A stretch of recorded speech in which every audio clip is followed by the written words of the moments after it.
Welcome, everyone. So, boy, short-term rental, that was like the one thing that really wasn't so negatively impacted, right, by the pandemic. So you kind of either survived or thrived in some ways.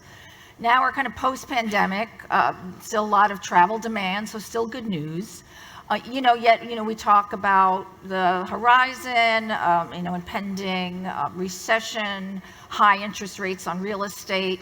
So if we're going to do some predictions, like where do we see the year or the next 2 years going? So I want to start with you, Leda. Like, what's your sense, especially from Sonder, and how you're kind of seeing the market play out? So first of all, I'm an optimist. So I got a very positive outlook, myself and Sonder, so the company I work for. We got a very positive outlook on the future. We've been growing 220% versus 2019 and 50% year over year in revenues. Travelers are there. There are some trends. We are talking about trends, but there are trends that are there to stay, right? We're talking about new generation of travelers. 50% of travelers are Gen Z and millennials now. They are going to keep on traveling, and they are becoming every single time more diversity in traveling, without any doubt. So that's why the standard model is not working any longer, in our opinion, and there are opportunities for absolutely everyone in the travel industry. Okay. Henrik, is short-term rental still on a roll? No, it's all going to end tomorrow. And nobody's going to stay in a vacation rental property. And no, I mean, look, the fundamentals are very strong, and this sector of the industry is going to continue to outperform the rest of it. I mean, travel in general is booming right now, and this sector being one of the less mature sectors will just become more mature and outperform the rest. So yeah, I think we're very, very optimistic. Well, good stuff. And Sylvia, looks like you landed in the right role, in the right place at the right time. Yeah. Can you tell us a little bit about your the new right role? place is, oh, I'm kidding. Wait. Yeah, absolutely. I think there is a strong foundation and strong growth that we have seen, and we see the attention has suddenly completely changed now. I have joined in a co-CEO role, so we actually can afford 2 CEOs in that industry. So I guess that's a sign. We see the growth. We see also the changed consumer behavior. So we're not talking anymore about a house and 3 bedrooms and a pool. We are talking about, can I have a meeting there? Or can I have a family reunion there? Can I do a yoga event in a house outside? So this is the stuff that we have to tackle now in the changed market. Lots of opportunities. Absolutely. And what is the impact on supply? So we're in a good place right now? We're in a good place. STR supplies are growing year over year. I think I read that there was 1 million growth in supply in number of units in Europe year over year. There are opportunities, and there are a lot of opportunities for professionalization of the sector much more. So taking over supply which is already there, but that is not professionally managed, just to grant guests, some standard of health and safety, security, and quality, generally speaking. I think there's like 20 million second homes in Europe alone. That's a lot of second homes, and when we only have a tiny fraction. I would say like a thing that concerns us is regulation. Not to bore you, but like there's a lot of initiatives from the EU coming and local countries, which is fine. But that Scotland had an awful example of how they implemented it, which was then voted down in the courts, and it had a real impact, negative impact on the local economy, which Scotland kind of needs. So I do think that the governments need to be careful and transparent in how they look at that. Yeah, I want to get to that. Yeah, in terms of supply, yeah. I just want to mention, yes, we see a lot of owners actually looking for our services. What we have seen is, especially during pandemic times, many have been going into the idea of renting out their homes. Many have been going into the idea of investing into secondary homes. I think what they've realized, one after the other, is it is hard. It's a business. It's a full-time job to do. So they are more and more seeking professionals to help them actually do the job, and there is 2 sides to that job. One is administrating a secondary home, a rental, with cleaning, with handyman work, etc. But the other is also distributing, finding guests, filling the rooms as much as possible to the right price and the right time. So that's what we see. Yeah, and I think the interest rates going up, we see that as a good thing, because I mean, people's mortgages are no longer free. I come from the country that's most exposed in Western Europe, Sweden, where you know, like where people have negative interest rates, and so as you now need to pay money for the mortgage, you know, monetizing your asset, your second home, becomes more important. So we're definitely seeing that trend coming. In a down economy, if that happens, would more people want to rent for the extra income? Is that also? That's what Sylvia was mentioning, right? So yes, but the major opportunity is to maximize your asset at the most, and that's through professionalization. I agree with the and look, I mean, like air prices are through the roof now. People are still, there's this kind of revenge travel, but like as that normalizes, because the supply constraints in air are going to, you know, you can't get an aircraft. You can't get a crew. You can't get the flight simulator time. It's fixed. Yeah. So the air prices are going to remain high. We still offer the best as a category, the best value for a vacation. So like, you know, so that's going to, you know, if the economy turns a bit, I mean, then even on the guest side, you know, I think we're very well positioned as an industry. Okay. So regulation, you brought up, Henrik, and obviously, you know, that could be considered a headwind, especially if the VAT that's proposed, right, the extra tax is proposed. And perhaps that could be a burden on eventually the traveler, as that would drip down to be an expense for the traveler. Is that something that you're concerned with in terms of continuing to explain and market the value of rental? And, you know, that this is something that's worth paying for? So from a regulation perspective, we got a very agnostic or moderate view, because we operate both hotel and tourist apartments. In Spain, for example, I got 300 units. When I talk about the units on purpose, is either an apartment or an hotel rooms, and is 2/3 hotel rooms and 1/3 tourist apartments. And I believe that if you do it well, you do bring value to the neighborhood, to the community. We did studies, we're doing a lot of stuff to be part of the community and to help out, but we did studies, and for an average of a city where we got 100 units, we bring to the city 3 to 4 million in local jobs, in local partnership, in our guests and visitors spending in the city. So I think we need to demystify a little bit as well that tourist accommodation are bad for the neighborhood. You can be respectful, you can be part of the neighborhood, you can actually improve the life of the locals as well. I don't know what you guys think.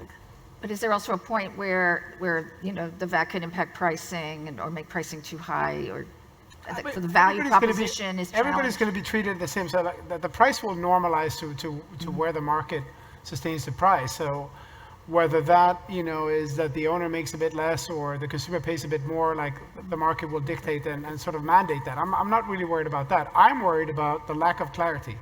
Like if every individual homeowner is going to have to VAT register, for example, which is unlikely to happen, but like those things, I mean, that would be, I don't think that would be good for the industry. And like, look, we operate almost exclusively in rural areas.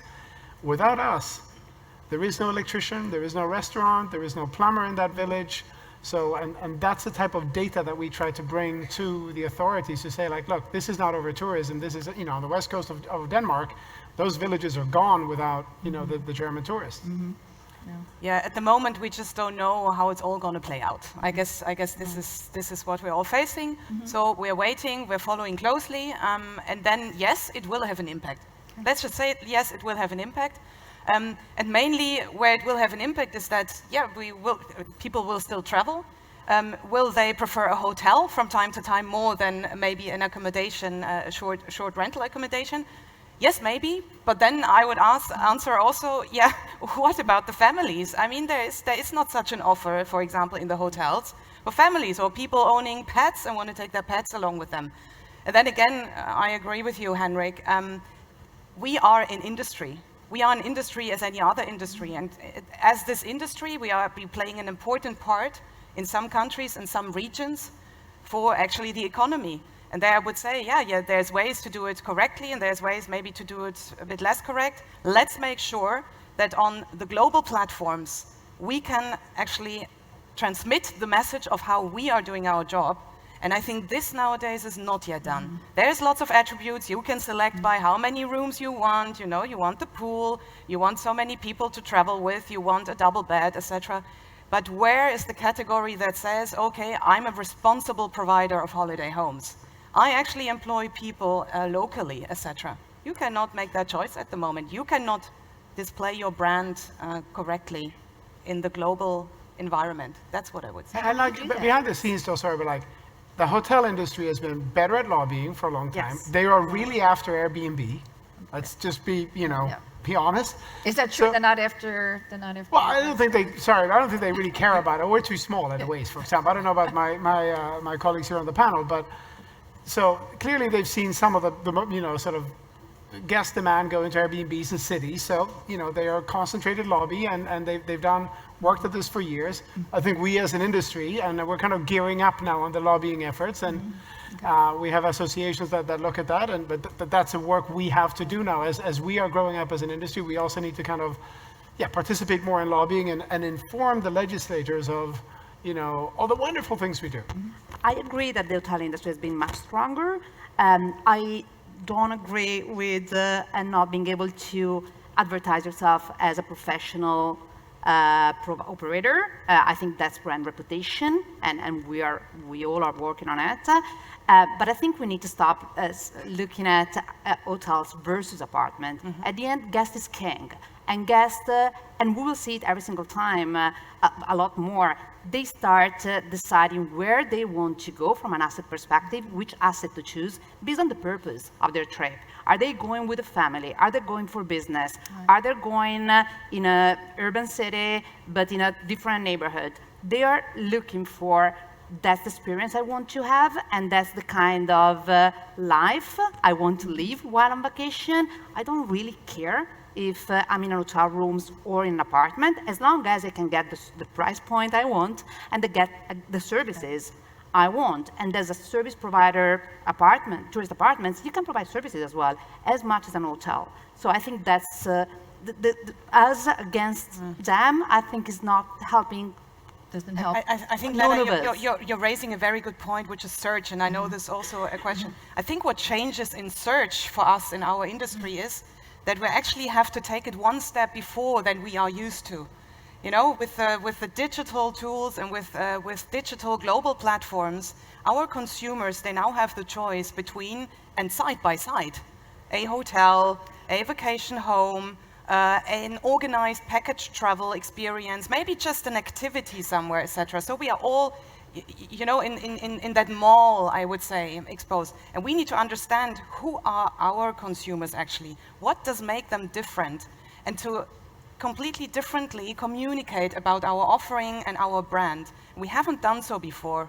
And I think we are challenged in that. And I have lots of ideas around that point, so hopefully we'd love to hear them. Hopefully soon, yeah. I want to bring up a slide, please, because we're on this discussion about the hotel versus rental and value, and I totally agree with you, Leda. Like, it has to do with if I'm traveling with my family or my pet, if it's a business trip and I'm solo just for one night versus a long-term stay. Obviously, you're going to make different decisions. The hotel makes sense in one instance, a rental makes sense in another, but this could be possibly disturbing or a challenge.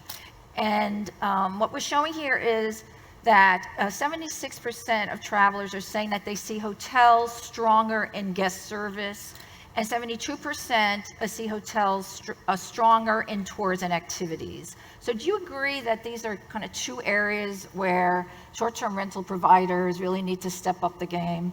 And guest service, of course, is important, but it's interesting in terms of tours, and your point about search is, how do we combining more, of course Airbnb does a great job, but how do you combine more, attractions and other things to do with the rental?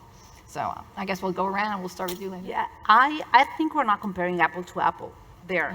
I think if you think about the percentage of professionalization in the hotel industry versus in tourist apartment, either we like it or not, is very different. So people there will look at a higher percentage of professionalized player or professional player versus more what we call the Airbnbs, right? So the individual, renting out their flat.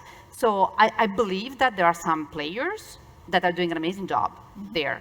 Okay. And we got two blocks actually, or three of tourist apartments in Dubai, which have got all the services of 5-star hotels, because it's 400 units in a building, so you need to provide all of that. So I think we're not comparing apple to apple.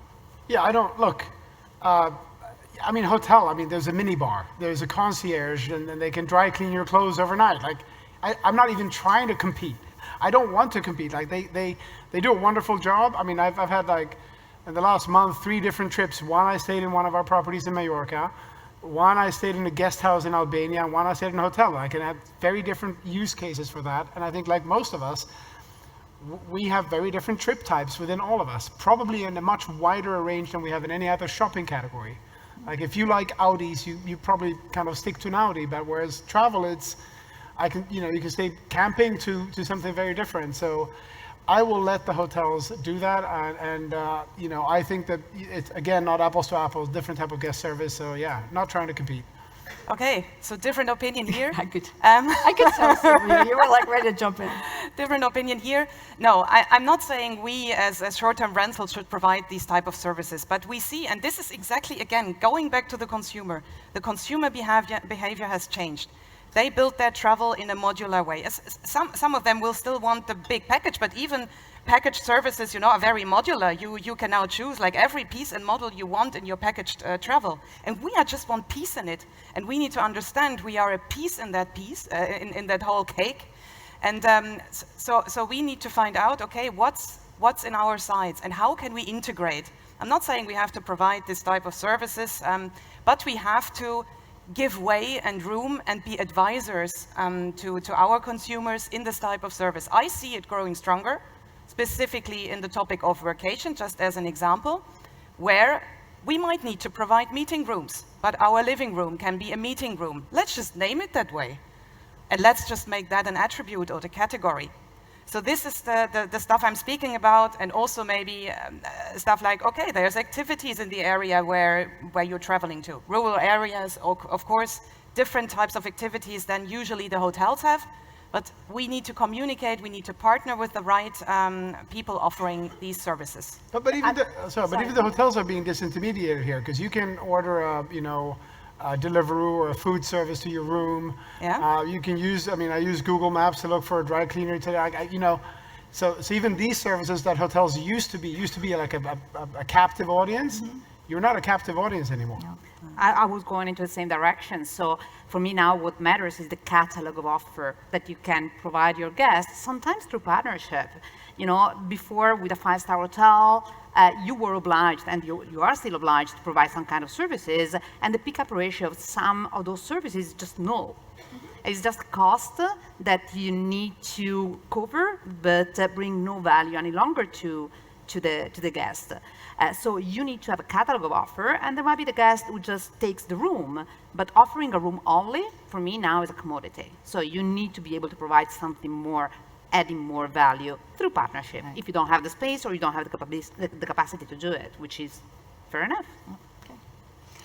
So let's move on to demographics, because we saw these huge trends over the past few years in longer term stays and in the digital nomads, right?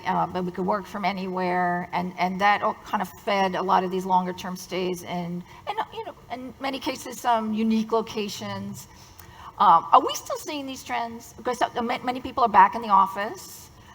So I'm kind of curious as to where we're at now, kind of post-pandemic, if you would say, in terms of these longer-term stay trends and these digital nomads.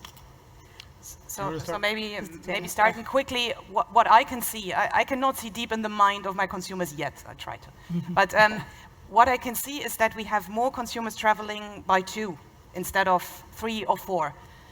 So what I'm taking out of this is and younger also. So this is people that can actually work remotely. and that have understood that nowadays, working remotely, you don't want to do this from a hotel room. You want to do this from maybe the view, let's say the view, not but the view of the swimming pool. So that's what we see, and we see also a trend of businesses coming together for meetings, for strategic partnership meetings, etc., in our locations. So yeah. So you're still seeing this? We're seeing extension of the shoulder season getting stronger generally, so people kind of elongate. It used to be more a peak. I mean, I don't think we're going to see the same trends that the US saw. I think in America, you have access to warm climate within the country, Florida, or even Mexico, that was easy to get to. 2 is you have the same school system across all of the US, so you could kind of decamp for any of you with children. And then 3, the taxation. I can't curse on stage, can you? But taxation is a pain in the neck, to put it mildly. So these tax authorities are waking up to people kind of, doing different things, and I think that will make it a bit harder in Europe than in the US. Okay. We are an American company, and 75% of our revenue is still coming from the US, and we got a very high direct share, 47%. So the number of American guests or even European guests who are spending a month in Rome, a month in Milan, a month in Barcelona, a month in Madrid is is growing and growing and growing. And we got a very, very high percentage of those people. So trends are changing, are progressing even further, in my opinion. Great. So in the next few minutes, should we talk about ChatGPT or sustainability? Which one would you want to talk about? Okay, ChatGPT, I'll take that one, and you can take So, ChatGPT, I like that question because I thought, my God, like every single panel here, ChatGPT. So let me tell you my view. I think to the consumer, we should not let a machine talk to the consumer. Honestly, I don't want this in my experience, etc. But what it does, and what we see already, is it enhances our business decisions. It helps us building strategy. It helps us understand the behavior and the way consumers see us. So just as an example, we are much faster now in analyzing our reviews. Much faster seeing, okay, what's the general problem of a certain property, of a certain market, etc. And that helps us understand, okay, where do we need to, make adjustments and build a better system. And I think that is at the moment the way I see ChatGPT. I'd like to take this in a different direction.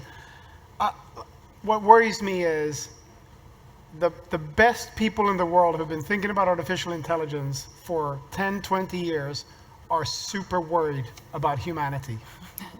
Just, if you listen to a podcast by Lex Friedman, for example, who's a professor at MIT, and he's interviewing all of these, they are genuinely worried, and these people have thought about it a lot. There are no dummies, and we're kind of like, okay, I'm going to do this in my customer care center, the search is going to get better. That's all going to be table stakes for all of us. So I think there's a bigger question, which is what the hell is going to happen to us? And if you get into it, like how the paperclip scenario of these machines automating, so I think that's a real fundamental question. It worries me that I've been spending 2 months thinking about it. And they've thought about it for 10 years, and they're super worried. So whether or not you can find your 5 hotels in Venice at a quicker search, I mean, that's happy days. But there's a real question here. It's how will this truly impact us? Be a little scared. I'm a little scared. And I'm actually not a Luddite. I love these things, but I'm a little. It worries me that the people who know are really worried. How many people in the audience are a little scared of Gen AI and what it's going to do to humanity? About 15%? And me.